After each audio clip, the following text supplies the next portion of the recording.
e vai ser realizada hoje na sede da Fundação Gregório de Matos a cerimônia de posse dos novos conselheiros do Conselho Municipal de Política Cultural de Salvador para o biênio 2020-2021.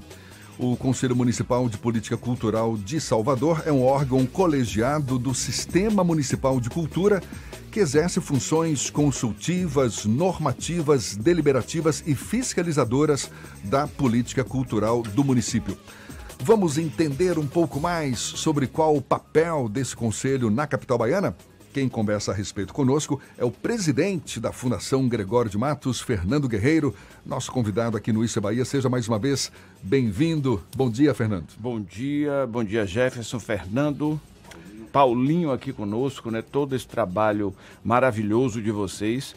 O programa já é um sucesso, né? Já faz parte do café da manhã dos baianos. Cheio de tempero. Eu adoro.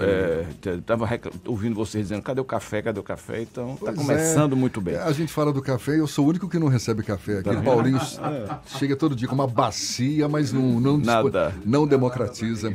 Fernando, uma das funções desse Conselho Municipal de Política Cultural de Salvador é acompanhar, fiscalizar a execução do Plano Municipal de Cultura. Explica melhor para a gente, na prática, o que isso significa. Em 2014, numa parceria com a Câmara de Vereadores, né, nós implantamos em Salvador o Sistema Municipal de Cultura, né, que, na verdade, é um mecanismo, né, de deliberação e controle das políticas culturais, porque a gente confunde muito cultura com evento. O que a Fundação Gregório de Matos faz? Na verdade, a Fundação Gregório de Matos ela tem uma série de ações ligadas diretamente a um planejamento de cultura. Ao invés de você ter uma série de atividades soltas, você tem um planejamento geral com metas, com objetivos, com diretrizes, e a partir daí você vai desenhando as ações e os projetos.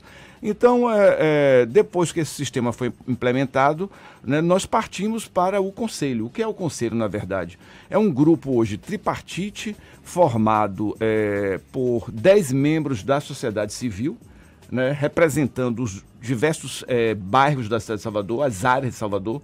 Nós usamos a divisão das prefeituras bairros, então um conselheiro de cada uma das prefeituras bairros, 10 conselheiros da sociedade civil também representando as áreas artísticas, teatro, dança, música, né, audiovisual e tal, e 10 representantes do Poder Público Municipal.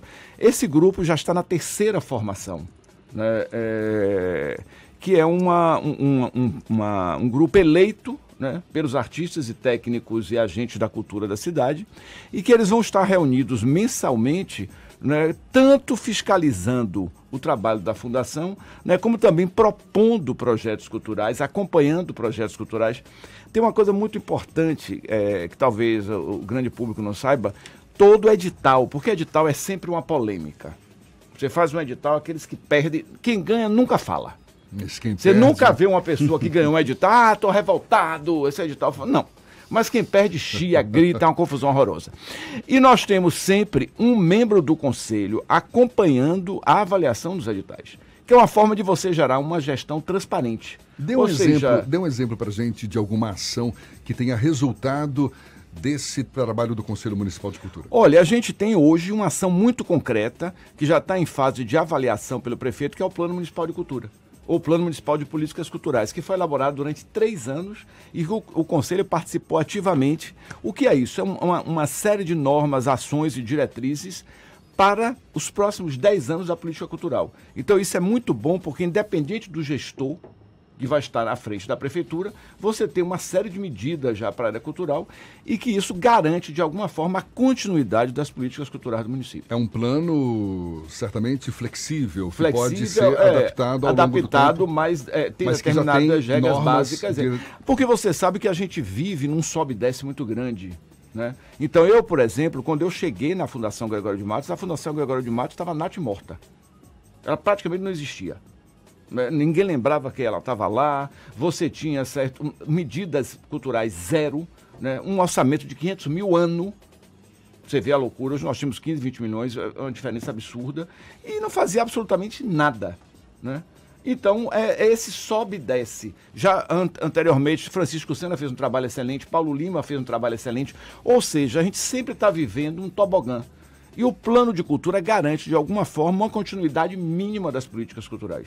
E quando você fala defender, ou seja, deixar bem clara essa política cultural para Salvador, é no sentido de não só valorizar a cultura de Salvador, mas fomentar essa cultura, fazer com que os artistas tenham espaço, possam expressar sua arte de uma forma mais consistente. Tem um apoio, tem um suporte, e assim, e são medidas que inclusive reforçam, né, a própria identidade da cidade. Vamos para 2 exemplos claros recentes. A gente fez recentemente o tombamento de 19 painéis de Caribé. Isso é política cultural. Hoje nós temos um setor de patrimônio dentro da fundação que não existia na prefeitura. A Prefeitura Municipal de Salvador, até 2014, não tinha política de patrimônio. Ou seja, uma das cidades com maior patrimônio material e imaterial do mundo estava entregue à própria sorte. Você só tinha o IPAC e o IFAM, nível estadual, nível federal, não tinha nada a nível da cidade. E aí nós fizemos esse tombamento, que já foi o 5º tombamento da cidade, das 19 painéis de Caribé que estavam sendo destruídos. E na sequência, voltamos ao primeiro tombamento. No domingo nós tivemos a caminhada da Pedra de Xangô. A Pedra de Xangô é um monumento identitário que fica em Cajazeiras, né, uma pedra importantíssima que foi um quilombo, que é um ponto de culto, né, religioso das religiões de matriz africana, que estava sendo ameaçado de destruição. O que está previsto, aliás? Já que aí, você tocou nesse assunto... nessa pedra agora vai ser construído um parque no entorno dessa pedra. Né, uma parceria aí, a CECIS vai fazer esse parque, juntamente com a Fundação Mário Leal Ferreira, um parque belíssimo, né, que vai ser, na verdade, a primeira grande área de lazer de Cajazeiras. Porque se você observar, Cajazeiras é um bairro muito recente. Então é um bairro que ainda padece de uma identidade. Extremamente populoso. Extremamente populoso, né, com problemas e carências gravíssimas. Né, gravíssimas. Pra você ter uma ideia, vamos para Cajazeiras de novo. Cajazeiras hoje não tem um centro cultural. E vai ter, a partir de março, um Boca de Brasa. E vai ser inaugurado agora em março, no antigo mercado, o mercado passa a ocupar a parte de baixo. E em cima nós vamos ter um espaço Boca de Brasa, que é um teatro de 300 lugares, ao lado de uma prefeitura bairro. Então, Cajazeiras é um local da cidade que a gente está tendo uma atenção muito grande. Então, voltando aqui, esse patrimônio, a partir do momento que você constrói um parque, porque as pessoas dizem assim, Fernando fez o tombamento, largou de mão? Não. Rio Vermelho está registrado como patrimônio agora, como patrimônio imaterial da cidade de Salvador. O que é que nós vamos começar a fazer agora? Um plano de salvaguarda, junto com a comunidade, inicialmente os pescadores. O que é isso? Nós vamos instituir normas, leis e regras para que a festa do Rio Vermelho seja preservada na sua tradição, nas suas características originais. Então, todo tombamento vem, né, em seguida, vem um trabalho todo feito para isso. Além dos editais, né? Agora estamos começando Fábrica de Musicar número 2, Arte Todo Dia, Arte Toda Parte. Vamos logo estar lançando, aí já está lançado na internet, mas vocês vão ver ser concretizado Salvador Filmes, que é uma política aí ampla de apoio ao audiovisual na cidade, né, que é muito importante. O selo João Baldo Ribeiro. Qual setor da cultura que você acha que ainda carece de apoio, de incentivo, Fernando? Todos. Eu digo sempre assim, que se eu tivesse um orçamento 3 vezes, 4 vezes maior, eu teria muitos projetos para atender. Porque eu vou dizer a você, minha grande dor enquanto artista é ter que, muitas vezes, no edital, reprovar projetos maravilhosos, porque eu não tenho orçamento. Entende? Então, realmente, Salvador é uma cidade incrível, é uma cidade, para mim, que tem uma vocação clara para a área da cultura, eu não tenho a menor dúvida. Mas que ainda carece de apoio, de recursos. Muito, eu acho que o prefeito Semineto foi muito sensível. Eu estou há 7 anos na gestão. Confesso a vocês que se eu não tivesse realmente fazendo um trabalho que eu gosto muito, com muito apoio do prefeito, com muito apoio do secretário de Cultura, Cláudio Tinoco, eu já teria largado, porque eu não tenho paciência para ficar em nada que não está andando, você sabe disso. Imagina num lugar parado, não vai para lugar nenhum.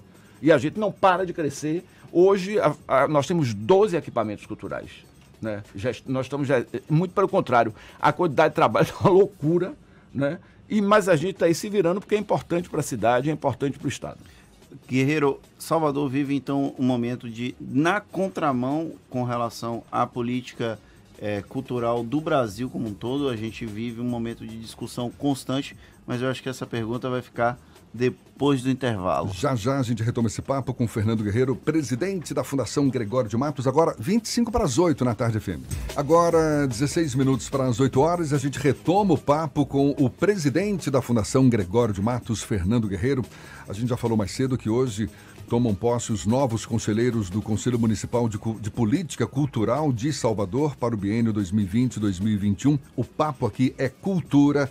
Teve uma pergunta que ficou no ar, Fernando. Eu perguntei se Salvador vai na contramão das políticas culturais que não estão sendo desenvolvidas no plano nacional. Olha, com certeza, isso inclusive tem feito parte do discurso do prefeito Assemineto de que ele não concorda, né, com essa satanização da cultura, né, da atual gestão federal.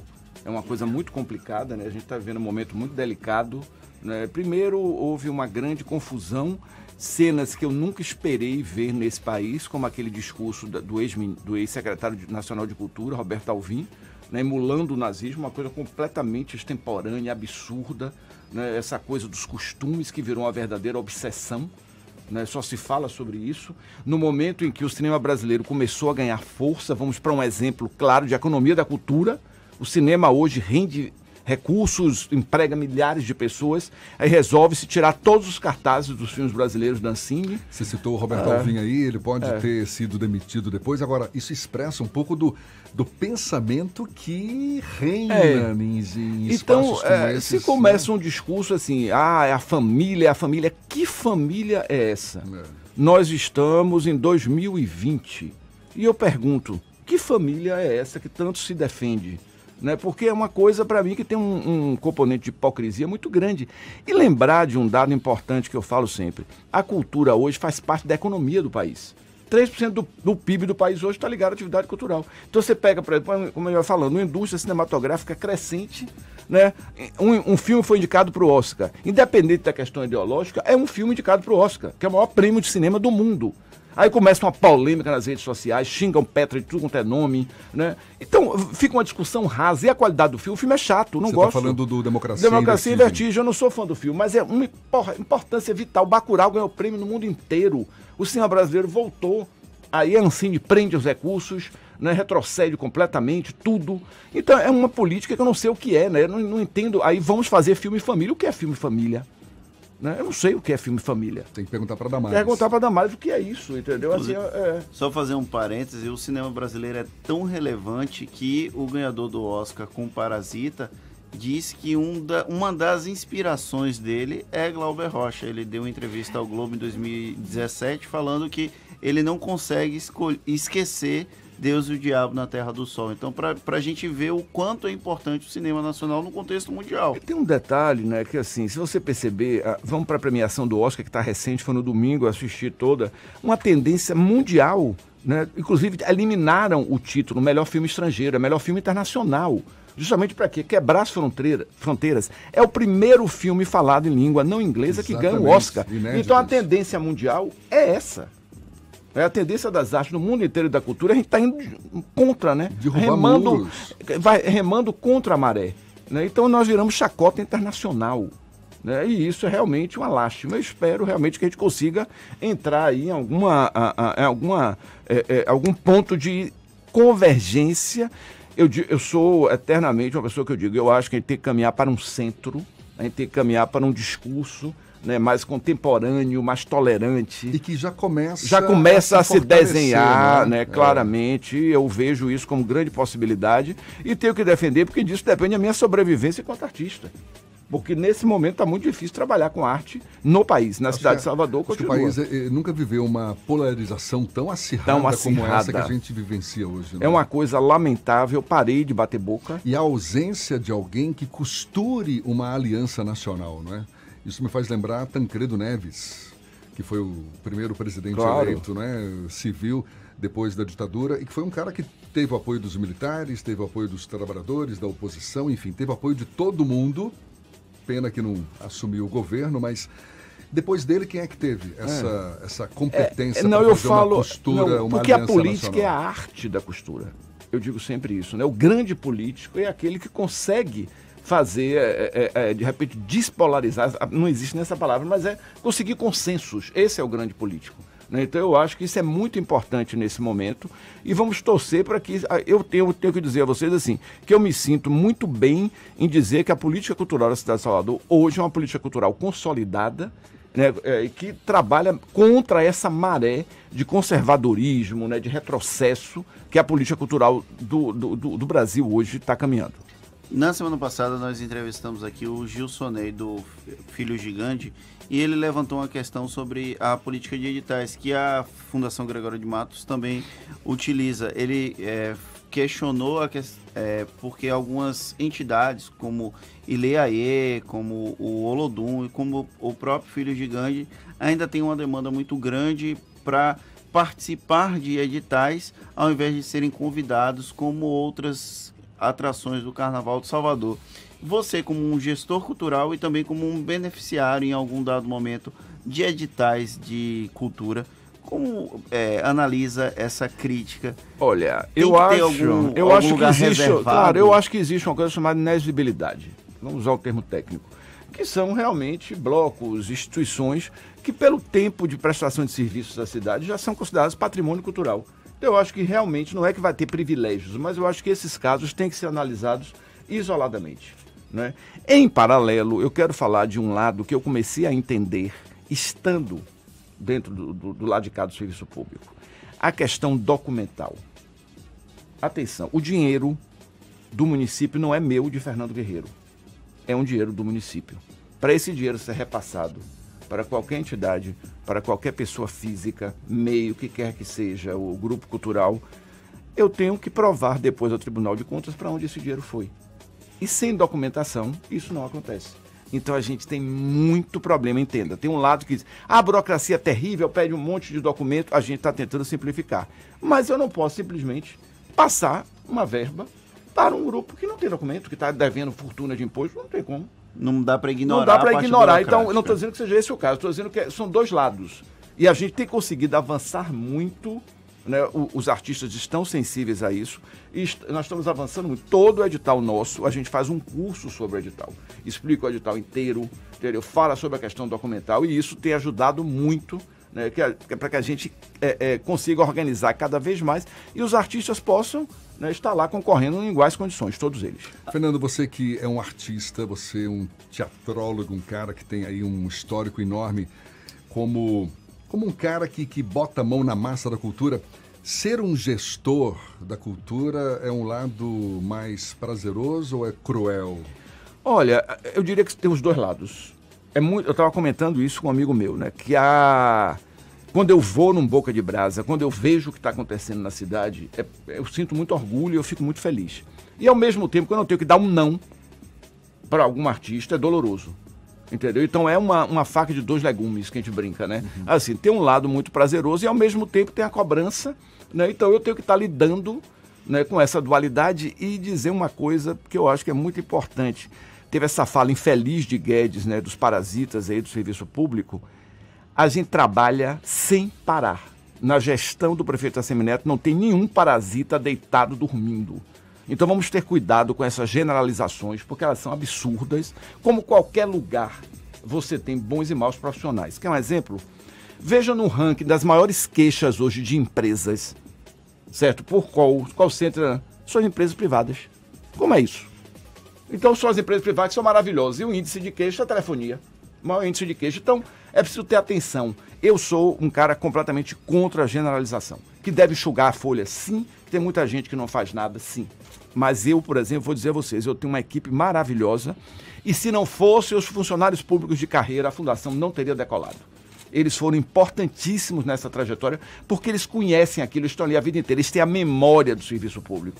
E a gente não pode estar debochando, esculhambando com esse povo, não. Fernando, sempre bom conversar com você. Muito obrigado.